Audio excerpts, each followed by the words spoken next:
53rd GST council में GST में एक नया सेक्शन 128A को रिकमेंड किया गया for waiver of interest and penalty. Budget 2024 में इस रिगार्ड में कुछ प्रपोज अमेंडमेंट्स किए गए और जीएसटी से रिलेटेड जो भी फाइनेंस बिल के थ्रू प्रपोज अमेंडमेंट्स हुए हैं वो तभी एप्लीकेबल होंगे जब इनके कॉरस्पॉन्डिंग नोटिफिकेशंस इशू किए जाएंगे। आज इस सेशन में हम आपके साथ डिस्कस करेंगे all about the GST amnesty scheme. इस सेक्शन में waiver of interest and penalty किन कंडीशंस या सिचुएशंस में एक टैक्स पेयर को अवेलेबल किए जाएंगे।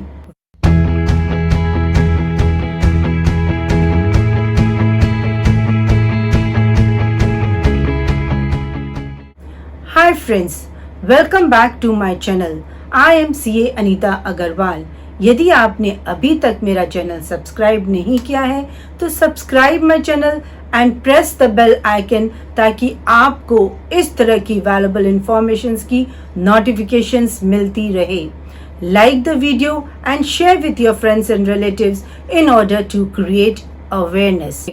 जीएसटी में सेक्शन 128 के बाद एक नया सेक्शन 128A को इंसर्ट किया गया for waiver of interest or penalty or both in regard to the demand raised for non-fraud cases under section 73 for the specified period. Subsection 1 of section 128A कहता है notwithstanding anything in the contrary contained under this act. इस act में अगर कुछ भी contrary mention किया गया है इन दिस रिगार्ड तो सेक्शन 128 को प्रिवेल किया जाएगा। कहने का मतलब ये है कि अगर आपका in accordance to the clause A, B और C ये तीन कंडीशंस मेंशन की गई हैं और इन कंडीशंस के हिसाब से यदि आप अपने टैक्सेबल अमाउंट को पे कर देते हैं तो आपको इंटरेस्ट और पेनाल्टी का वेवर दिया जाएगा। क्लॉज ए में कहा गया है कि अगर आपका DRC 01A स्टेटमेंट इशू हुआ है या DRC 01 show cause notice issue किया गया है पर आप पर कोई भी ऑर्डर इशू नहीं हुआ है और आप अपना उस स्टेटमेंट या अपने शो कॉज नोटिस के हिसाब से जो भी आपका टैक्स अमाउंट इंटरेस्ट और पेनाल्टी बन रहा है और उस टैक्स अमाउंट को आप अगर पे कर देते हैं before the specified time period तब आपकी इंटरेस्ट और पेनाल्टी को वेव कर दिया जाएगा। एज पर क्लॉज बी अगर आपका DRC 07 ऑर्डर इशू हो चुका है लेकिन अगर आप उस ऑर्डर के अगेंस्ट में अपील में गए हैं, आपका अपील ऑर्डर अभी पास नहीं हुआ है या आपने रेक्टिफिकेशन की एप्लीकेशन दी है और आपका रेक्टिफिकेशन ऑर्डर भी पास नहीं हुआ है, तब भी अगर आप अपनी टैक्स अमाउंट की पेमेंट कर देते हैं as per the mentioned in the order DRC 07 तब भी आपकी इंटरेस्ट और पेनाल्टी को यहाँ वेव कर दिया जाएगा। एज पर क्लॉज सी आपका अपील ऑर्डर APL 04 पास हो चुका है, आपका रेक्टिफिकेशन ऑर्डर भी पास हो चुका है पर आपकी कोई appeal in GST appellate tribunal में अभी पेंडिंग है तो इस सिचुएशन में भी अगर आप अपने अपील में दिए गए टैक्स अमाउंट की पेमेंट कर देते हैं तो यहाँ भी आपकी इंटरेस्ट और पेनाल्टी को वेव कर दिया जाएगा। The provisions of this section will be applicable for a period between 1 जुलाई 2017 से 31 मार्च 2020 तक for financial year 17-18, 18-19 और 19-20। आपके as per the clause A, B, C जो भी आपके स्टेटमेंट में, शो कॉज नोटिस में या ऑर्डर में आपका टैक्सेबल अमाउंट है, अगर आप उसकी payment with in the specified period जो अभी नोटिफाई की जाएगी उस पीरियड तक यदि आप टैक्स पेबल की अमाउंट पे कर देते हैं तो आपकी इंटरेस्ट और पेनाल्टी को वेव कर दिया जाएगा।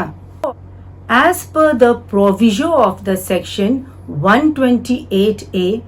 यदि आप पर कोई show cause notice under section 74 issue किया गया है और उसके अगेंस्ट आपने कोई अपील फाइल की है और लेटर ऑन या तो एपेलेट अथॉरिटी ने या कोर्ट ने या एपेलेट ट्रिब्यूनल ने उस सेक्शन 74 की प्रोसीडिंग्स को ड्रॉप कर दिया और अब आपकी प्रोसीडिंग्स अंडर सेक्शन 73 कन्वर्ट हो चुकी है, उस केस में भी आपको बेनिफिट दिया जाएगा।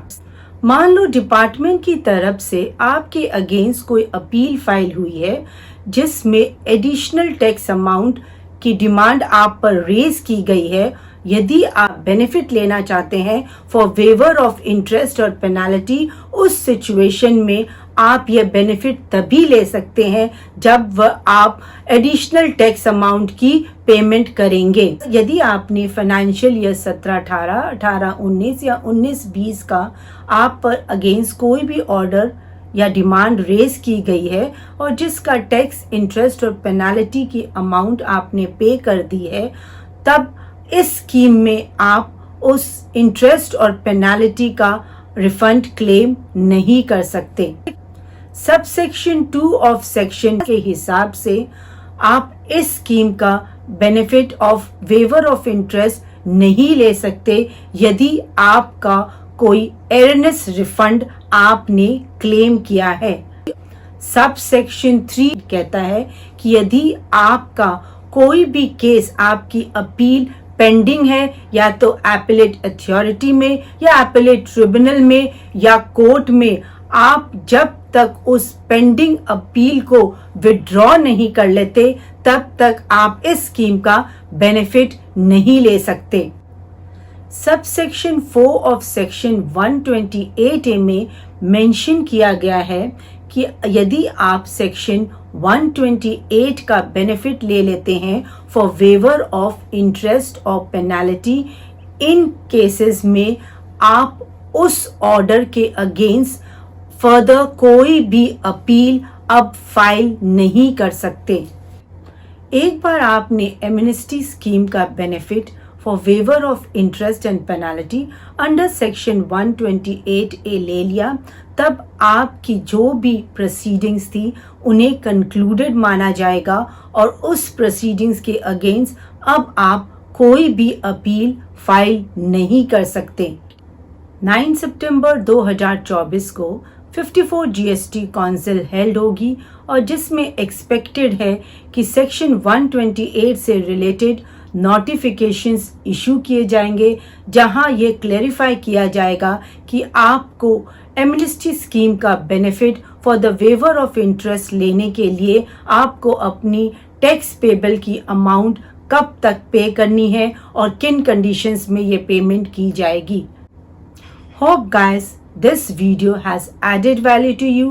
Thanks for your valuable time. Jai Hind.